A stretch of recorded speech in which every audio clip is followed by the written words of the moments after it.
mengapa Pak Amin Rais mendirikan Partai Umat pada akhirnya. Ketika dia menunjuk menantunya sendiri sebagai ketua umum, lalu kemudian dianya juga sebagai ketua Dewan Pembina atau apalah ya. Dari semua itulah saya patut menyayangkannya. Kenapa sampai berdiri? Mestinya sekelas Amin Rais yang sudah menjadi ikon reformasi, jangan sampailah ini menjadi semacam disgrace exit dari pemberhentian masa akhir karir politik dia. Itu kan sangat saya sayangkan.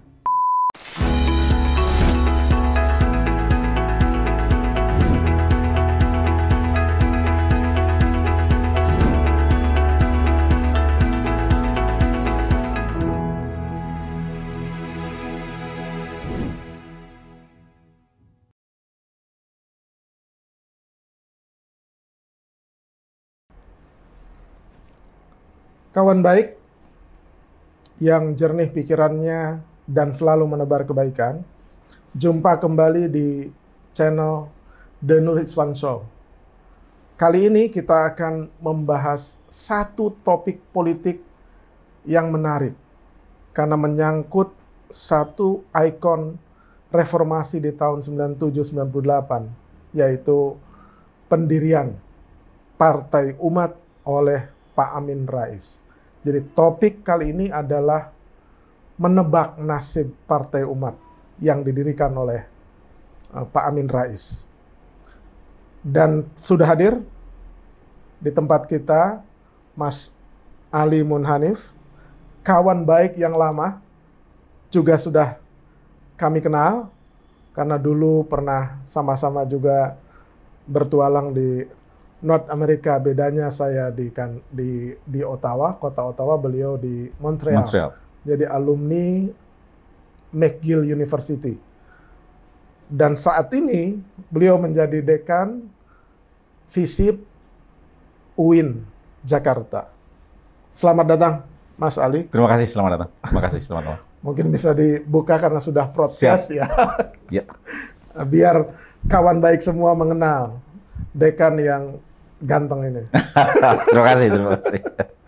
Jadi kalau misalkan tidak meneruskan sekolah sampai tingkat dokter, beliau mungkin jadi bintang sinetron. Telat masuk sinetron, jadi. Apa kabar Mas Ali? Baik, terima kasih. Baik, sehat, ya? Alhamdulillah. Alhamdulillah. Ya. Jadi kita mau bincang-bincang soal politik. Betul. Ya. Susahnya di tengah pandemi begini, politik tetap menarik lah. Karena politik ini adalah everyday life, menyangkut hajat hidup orang banyak. Jadi sekalian kita juga melakukan edukasi politik. Jadi podcast ini biar bermanfaat, juga supaya kawan baik semua melek politik, karena impact-nya terhadap kebijakan publik itu sangat besar. Partai politik itu mengirim wakilnya ke parlemen, kemudian parlemen mengawasi jalannya pemerintahan, juga membuat anggaran, juga pengawasan, dan satu lagi undang-undang, membuat undang-undang. Nah, kita sekarang itu membahas ikon reformasi nih, Mas. Siap. Pak Amin Rais yang secara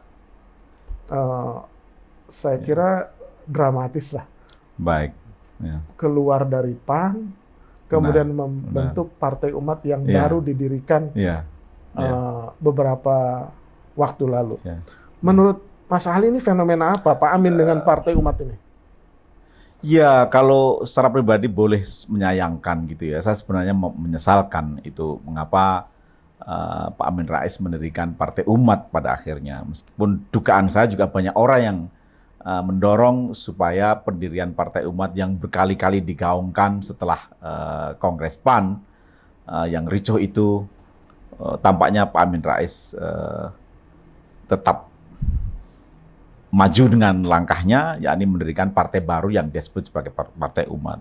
Kenapa saya sesalkan semata-mata karena pertama, pendirian itu sendiri jangan-jangan menambah daftar panjang bahwa Partai Islam ini selalu menjadi partai gurem gitu, kecuali yang sudah established.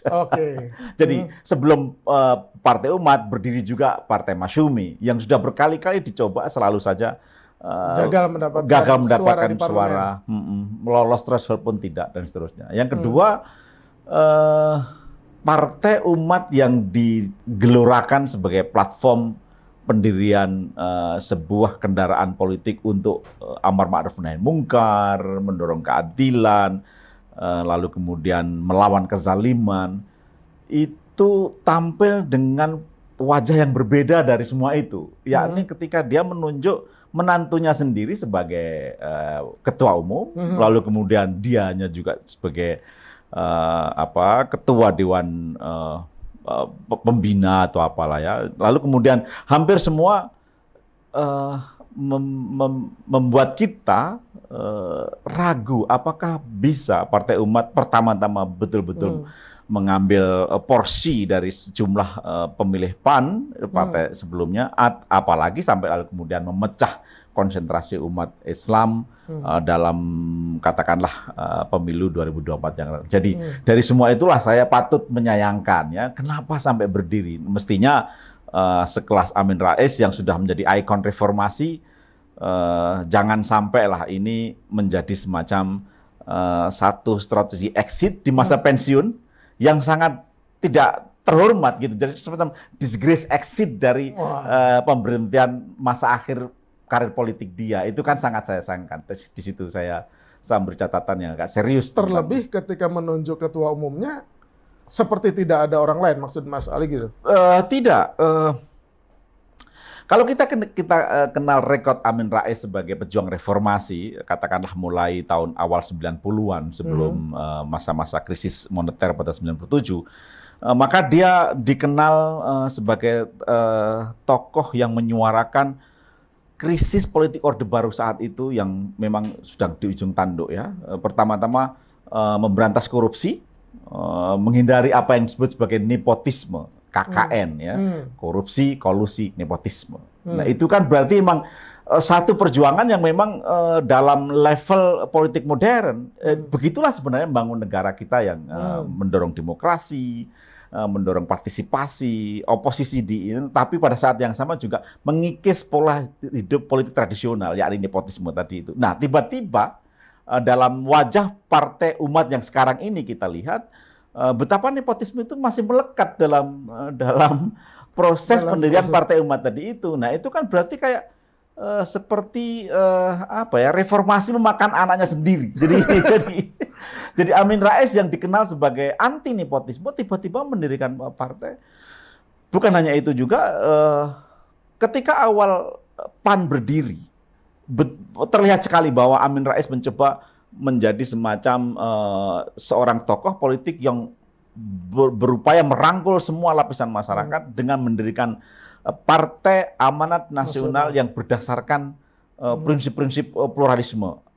Bahkan pada waktu itu umat beragama lain juga direkrut bagian dari itu. Kelompok-kelompok sosialis yang intelektual berideologi modernis, kiri, liberal masuk ke dalam sehingga sampai sekarang pun kita lihat asas partai itu saya kira sangat spesifik saat itu tentang adanya kemanusiaan, tentang pluralisme dan seterusnya. Tapi sekarang ini ketika umat berdiri semakin menyempit bahwa ya Amin Rais ya pada akhirnya memang tidak cukup kuat untuk menopang agenda-agenda besar yang dulu diceritakan. Di situ saya semakin menyayangkan bahwa ini jangan-jangan menjadi titik akhir dari proses perjalanan politik Amin yang tidak begitu terlihat terhormat gitu ya. Jadi menyempit menjadi semacam kepentingan-kepentingan pribadi, keluarga, bahkan nepotisme yang saat ini terlihat dalam wajah Partai Umat tadi itu.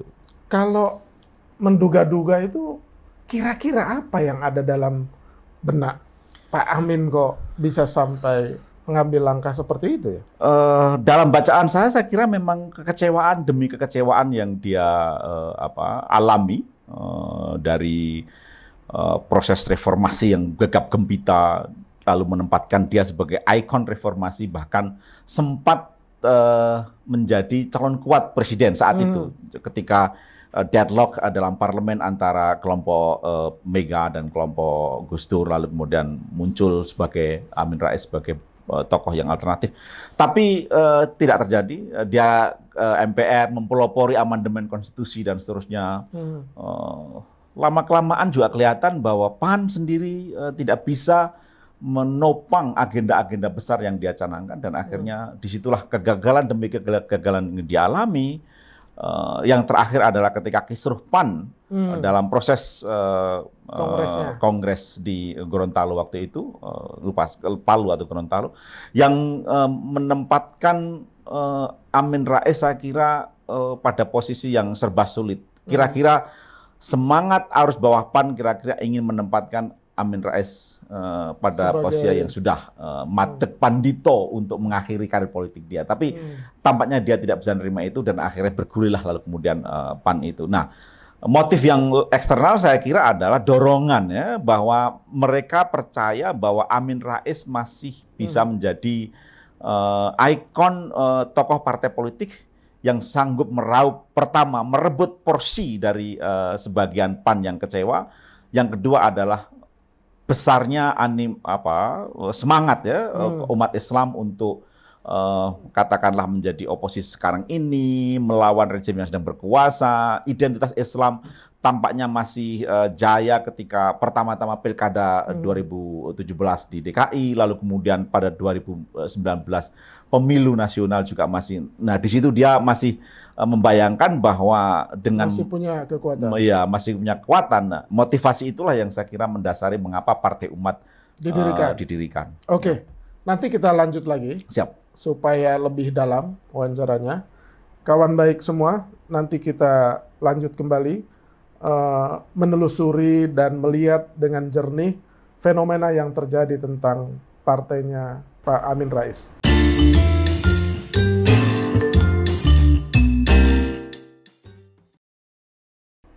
Kawan baik, kita akan lanjutkan bincang santai tentang fenomena yang sangat luar biasa dalam kehidupan politik kita. Ketika Bapak Reformasi Indonesia, yaitu Pak Amin Rais, kemudian hengkang dari PAN dan mendirikan Partai Umat. Pada awalnya semua berpikir bahwa ketegangan antara Ketua Umum terpilih di Kongres PAN kemarin itu Pak Zulkifli Hasan bersama Pak Amin itu hanya drama politik sementara, Mas Ali. Tetapi ketika ini memang benar-benar didirikan, ternyata konfliknya ini serius gitu, ya kan? Ya. Menurut Mas Ali begitu? Bisa dipahami ya. Jadi maklumlah, mungkin pada awalnya adalah satu friksi kecil yang muncul pasca Kongres.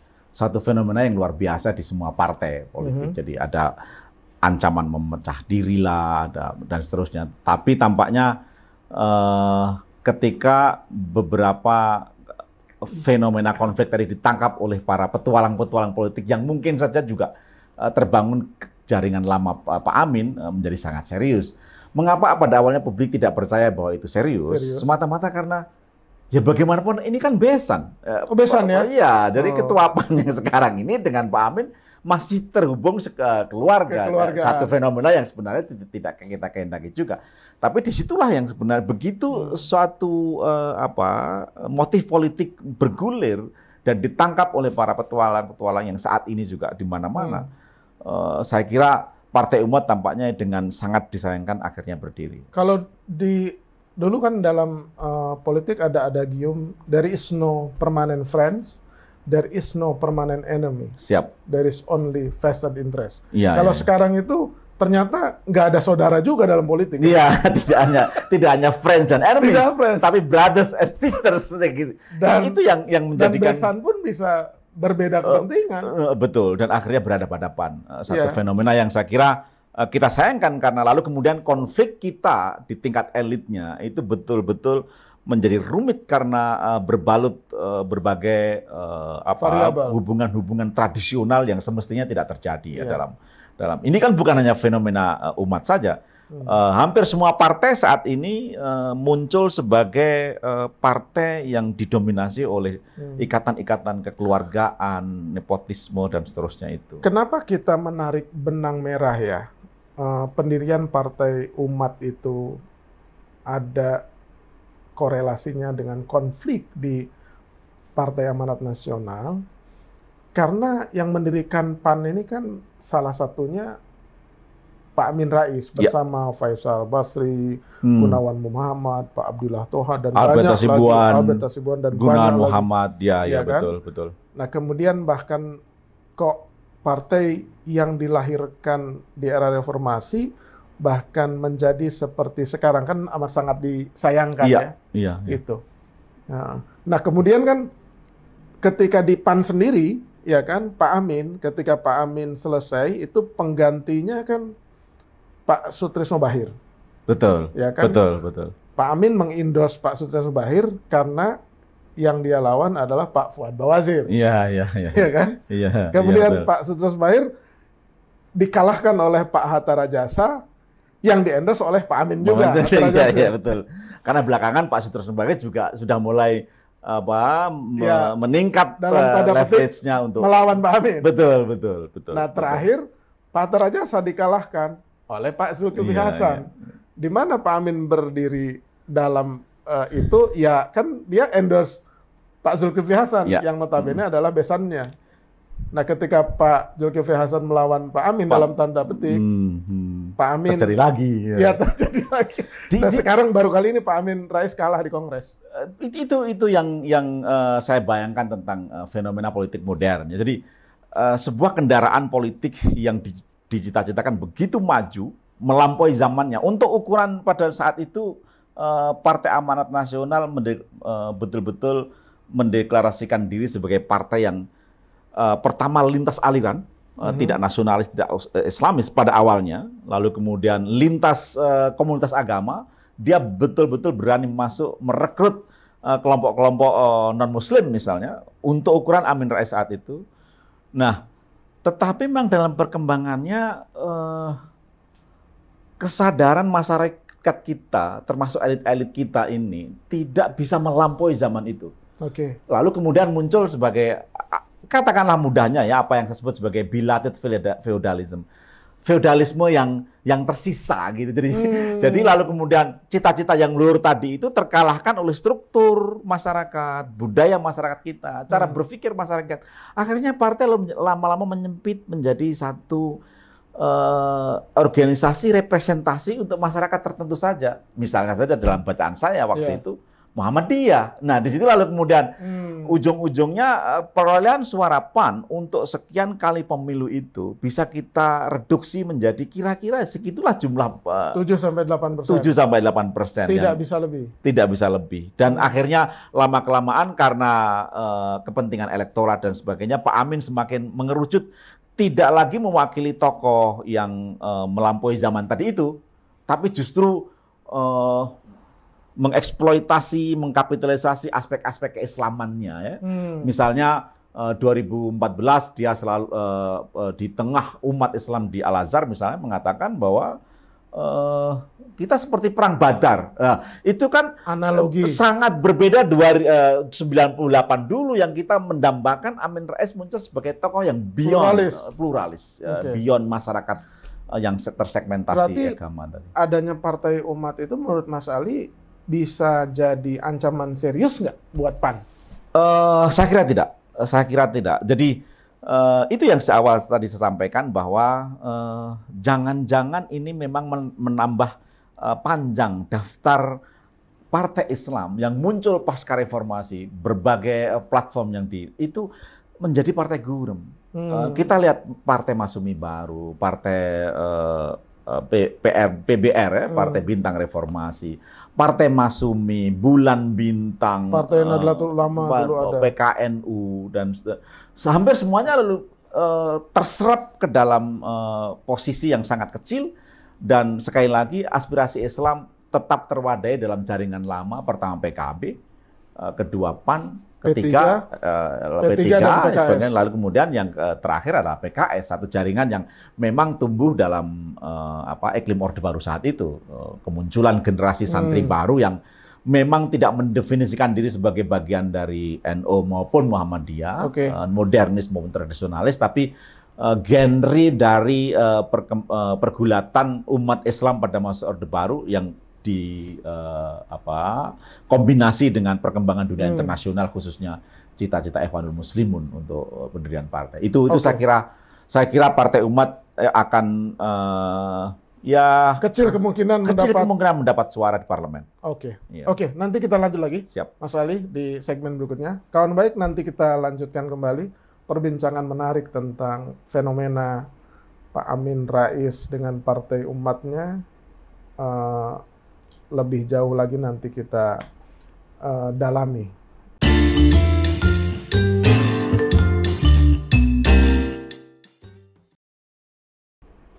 Kawan baik, kita lanjutkan kembali bincang santai politik dengan adanya fenomena Partai Umat, partainya Amin Rais.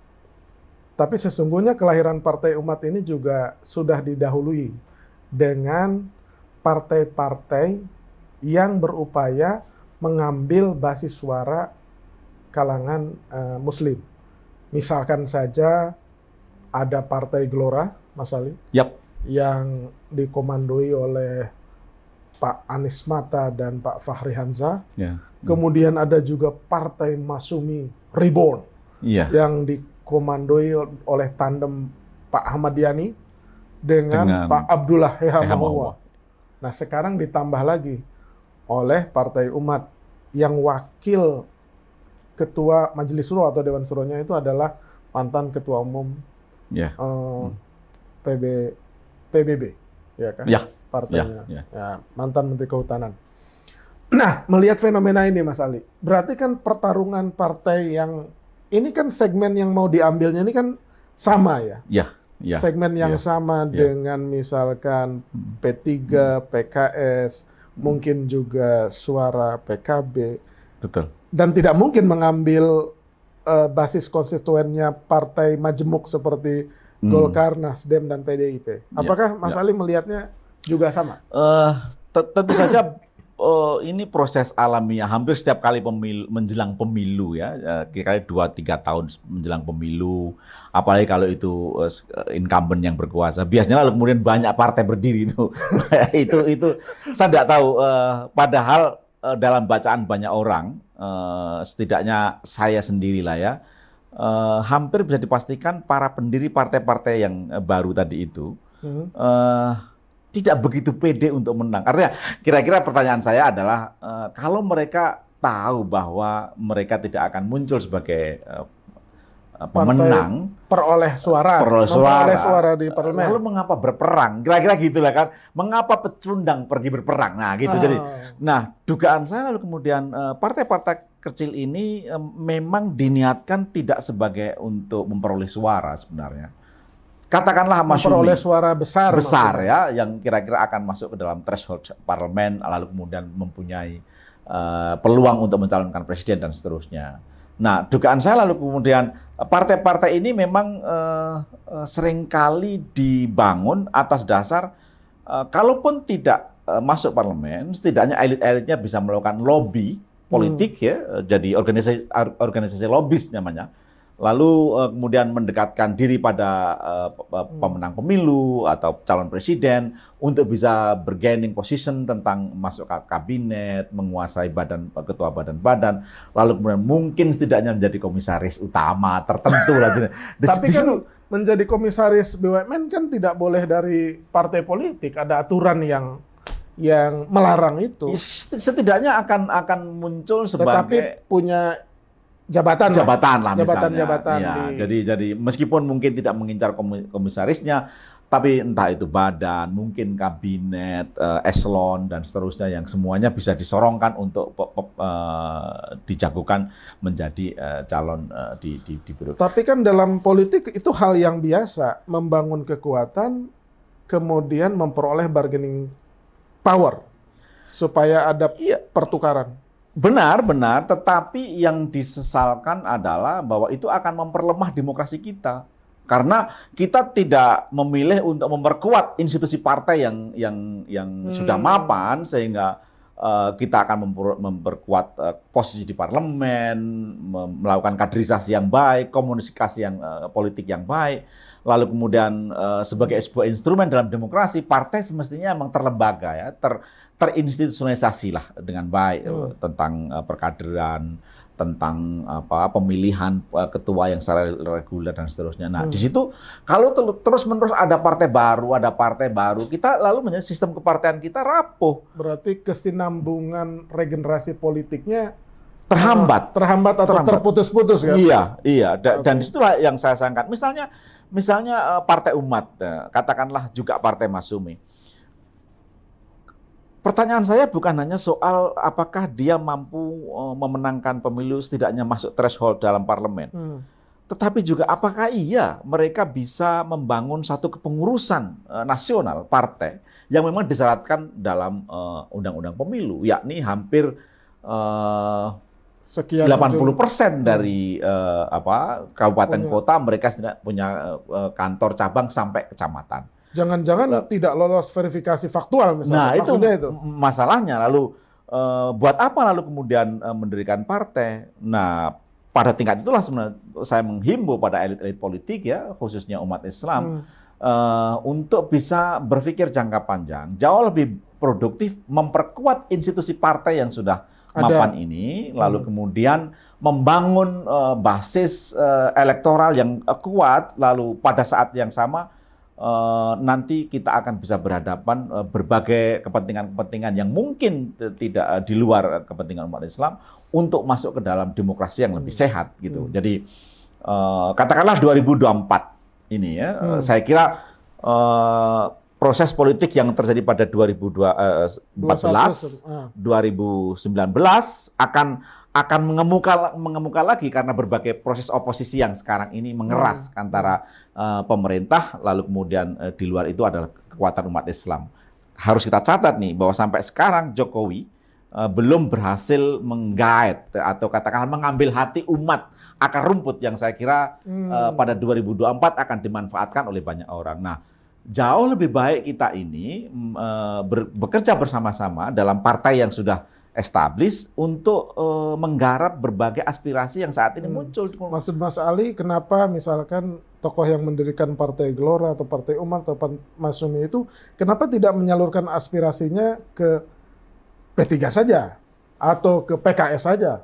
Ya kan? Itu yang saya kira harus difikirkan ya. Jauh lebih baik adalah saat ini dari berbagai ujian pemilu dan juga pilkada, 4 partai besar yang saya kira menjadi saluran aspirasi umat Islam adalah PKB, PAN, P3, dan PKS. Di luar itu tampaknya akan muncul sebagai fenomena uji coba saja. Syukur-syukur dapat ya PBR, PBB, Bulan Bintang, Masyumi, dan seterusnya. Hampir semua dicoba, tetapi tetap saja 4 ini yang... Lalu 4 ini juga sudah mempunyai jaringan-jaringan mesin politik yang sampai tingkat bawah.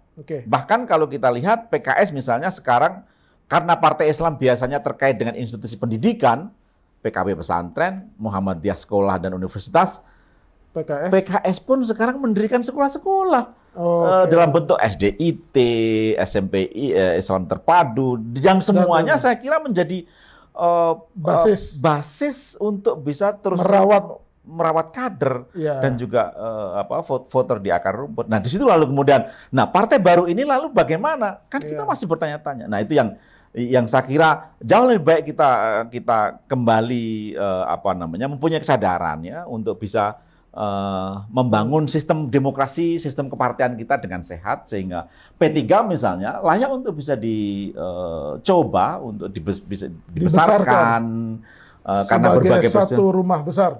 Iya, sebagai platform dia lah ya, sebagai mewakili satu spektrum yang muncul dalam masyarakat Islam kita, yakni tradisionalis, modernis, lalu kemudian gerakan tarbiyah yang nah di situ saya kira perlu dipikirkan supaya elit kita ini tidak terus-menerus terjebak dalam upaya membangun semacam klik gitu ya, tetapi pada dasarnya tujuannya adalah untuk menjadi organisasi lobbyist. Di dalam nanti kita lanjutkan lagi. Ya. Dan puncaknya adalah semua partai ini dibangun untuk bertarung di 2024. Walaupun mungkin dalam kaca pandang durasi waktu 2024 itu masih 3 tahun lagi, tapi politik memang memerlukan persiapan-persiapan jangka pendek dan jangka panjang. Apalagi membangun mesin politik sampai tingkat bawah. Nanti kita teruskan bagaimana partai-partai ini mempersiapkan diri menghadapi 2024.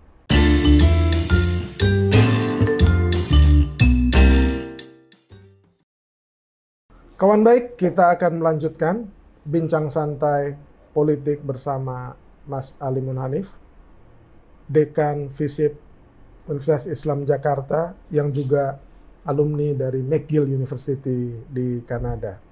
Kita akan kembali membahas tentang bagaimana partai politik mempersiapkan diri menyongsong 2024, Mas. Dan belakangan ada sinyalemen silaturahmi antar pengurus partai, dan kemudian tiba-tiba ada kehendak untuk membangun poros partai politik Islam. Menurut Mas Ali gimana itu? Apakah mungkin? Sebagai suatu eksperimen sih boleh-boleh saja ya. Jadi tampaknya elit kita ini merasa bahwa Islam dalam berbagai proses politik pasca 2014 ketika Jokowi terpilih dan identitas Islam, ideologi Islam, dan bahkan platform-platform keislaman muncul ke ruang politik secara eksplisit, ya, khususnya ketika Pilkada DKI, terbukti bahwa Anies yang disokong oleh kelompok Islam berhasil mengalahkan Ahok yang dikira atau setidaknya di sinyalemen kekuatan politik sangat kuat. Dan tidak mungkin dikalahkan. Tidak mungkin dikalahkan, tiba-tiba berhasil. Nah, di situ residu dari kebangkitan politik Islam pasca Pilkada DKI itulah yang saya kira dicoba untuk ditampilkan kembali pada persiapan 2024 ini. Tapi apakah mungkin terwujud? Nah, di situ saya ragu bahwa poros Islam pertama bukan hanya dia tidak akan efektif untuk menggait kekuatan-kekuatan politik Islam dalam satu front kepartaian misalnya ya, karena sequence politik seringkali memberi sinyal pada kita bahwa partai ideologi apapun harus bersifat pragmatis pada akhirnya. Nah, di situ poros partai Islam yang saya kira digagas oleh sejumlah orang justru muncul dari kalangan-kalangan di luar aktivis partai, di luar ketum partai tadi itu. Kalau kita lihat misalnya ya, misalnya P3 misalnya bersilaturahmi dengan Golkar, PKS kemarin bersilaturahmi dengan PDIP, yang justru akan menjadi ganjalan serius tuh seandainya poros Islam betul-betul diwujudkan. Karena itu pertama bukan hanya tidak efektif, yang kedua juga sequence politik pada sekarang ini setidaknya mempersiapkan 2024 tidak memberi ruang ideologi konflik ideologis betul antara nasionalis dan Islam itu betul-betul akan menjadi arah yang betul-betul mengarahkan proses politik 2024. Ya, walaupun sekarang itu kawan baik semua definisi tentang partai Islam atau partai nasionalis itu menjadi makin kehilangan makna. Karena kalau dulu itu kalau dia nasionalis pasti atau belum tentu Islami, atau partai Islam itu adalah tidak nasionalis. Karena banyak juga tokoh-tokoh Islam yang punya background dari ormas Islam seperti NU, Muhammadiyah, atau HMI, PMII, dan lain sebagainya, itu malah menjadi tokoh di partai majemuk, seperti di PDIP, di Golkar, di Nasdem, ya kan? Di situ para penggagas poros partai Islam yang saat ini sedang bergerak, saya kira harus kita ingatkan bahwa berbagai proses politik di masa-masa krusial, pertama-tama ideologi seringkali nomor 2 dibanding kepentingan-kepentingan yang lebih pragmatis, bahwa itu finansial maupun kekuasaan koalisi dalam kabinet. Yang kedua, seringkali partai Islam atau identitas Islam muncul dalam ikon yang sangat bergantung pada seberapa jauh pemimpin poros tadi itu representasi dari semua yang golongan merekatkan, maksudnya lintas aliran. Oke. Itu terjadi pada masa Gus Dur, dan Amin Rais juga begitu. Setelah itu tampaknya tidak ada lagi sampai ada Pilkada DKI. Nah, Pilkada DKI sekali lagi Partai Islam menjadi alat perekat bukan karena ideologi Islamnya, saya kira, tapi karena ikon Anies Baswedan melawan Ahok. Jadi dua baju yang saya kira pertama-tama dia mewakili kredensial Islamnya ya, Pak Anies sebagai tokoh HMI, lalu kemudian sempat diresapel dari kabinet Jokowi yang nasionalis, lalu kemudian saat itu kita harus ingat tuh Jokowi melakukan resapel, hampir semua yang terdepak adalah orang-orang Islam. Katakanlah representasi dari kelompok Islam, Pak Anies Baswedan, lalu kemudian Ferry Mursyid Baldan, lalu satu lagi yang saya kira harus ketika Pilkada DKI muncul, Anies menjadi semacam ikon dari poros keislaman tadi itu. Yang kebetulan memang lawannya adalah Ahok yang ada presiden berbeda. Nah, di situ lalu kemudian saya kira apa yang disebut poros Partai Islam tidak semata-mata karena identitas atau ideologinya, tapi seberapa jauh dia dibawa oleh satu kepemimpinan yang mewakili lintas aliran, lintas kepentingan pragmatisme tadi itu, dan mampu mendorong partai nasionalis yang lain betul-betul mendefinisikan diri sebagai nasionalis. Tanpa itu, kita agak loncat sedikit, kawan baik, tentang fenomena elit partai yang sekarang itu kok kecenderungannya ya termasuk di Partai Umat ya, ketika anak di-empower oleh bapaknya untuk menjadi ketua umum partai, ya kan?